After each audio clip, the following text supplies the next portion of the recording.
bahagia dalam hidup ini, untuk kita berjaya dalam hidup ini, untuk kita tenang dalam hidup ini, kena jalankan dua peranan manusia di atas muka bumi. Dua peranan manusia di atas muka bumi, reason for our existence. Kena dua ni, kalau jalankan peranan ini, insya-Allah kita akan bahagia. Ya, iaitu tujuan kita diciptakan.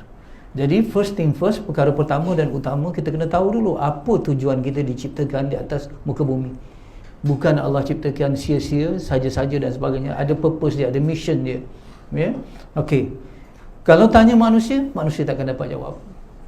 Kalau tanya manusia, manusia takkan dapat jawapan kenapa dia datang ke atas muka bumi. Ya, ada satu lirik lagu, ya, tidak aku pinta lahir ke dunia, betul. Ada orang di sini yang ada sign borang nak datang ke dunia, tak ada, ya.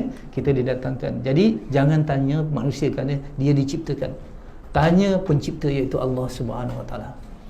Jadi Allah memberi jawapan di dua tempat. Yang pertama Az-Zariyat ayat 56, yang kedua Al-Baqarah ayat 30.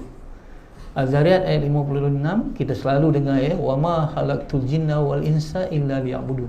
Tidak dijadikan jin dan manusia melainkan untuk menjadi hamba kepada Allah, beribadah kepada Allah. Itu pertama.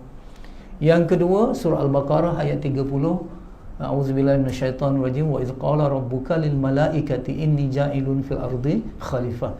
Kita dicipta oleh Allah untuk menjadi khalifah di muka bumi.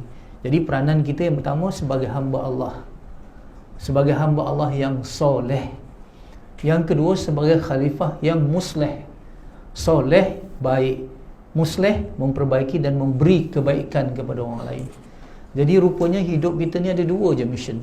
Yang pertama untuk mengabdikan diri kepada Allah, yang kedua untuk memberi kebaikan kepada makhluk lain, manusia lain kerana Allah. Jadi sebagai khalifah, sebagai hamba Allah. Selagi kita dapat menunaikan mission itu dengan baik, dengan berjaya, dengan tuntas, insya-Allah kita akan bahagia. Kita akan tenang. Kita akan berjaya. Ya. Jadi contohnya pen di tangan saya ini, pen ini dibuat untuk menulis. Selagi saya gunakan pen ini untuk menulis, pen ini ada dalam keadaan baik. Betul? Dalam keadaan yang baik. Tetapi apa yang terjadi sekiranya saya gunakan pen ini untuk petuk, cocok ataupun saya lontar ke dinding? Pen ini akan hancur. Pen ini akan musnah. Betul? Kenapa dia musnah? Kenapa? Saya nak tanya. Kerana dia digunakan bukan dengan tujuan dia diciptakan. Betul? Pen untuk menulis, tapi kalau kita gunakan untuk cocok, untuk sebagai hammer dan sebagainya, dia akan hancur. Begitu juga manusia.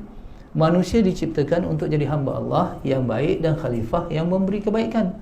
Sekiranya manusia menjalankan tugas itu dengan baik, sebagai jadi hamba Allah yang baik dan jadi khalifah yang memberi kebaikan, dia akan dalam keadaan tenang, bahagia dan berjaya. Kalau dia tersasar daripada tujuan, dia tak jadi hamba Allah, dia tak jadi khalifah, dia tak jadi baik dan memberi kebaikan, dia akan menghancurkan dirinya. Boleh faham maksud saya?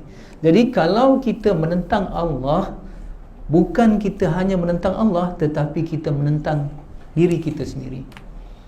Ya, menentang diri kita sendiri. Sebab itu siapa yang tak jadi hamba Allah, siapa yang tak jadi khalifah Allah, siapa yang berdosa, dia ada yang dikatakan rasa bersalah, ataupun dalam bahasa Inggeris guilty conscious. Betul?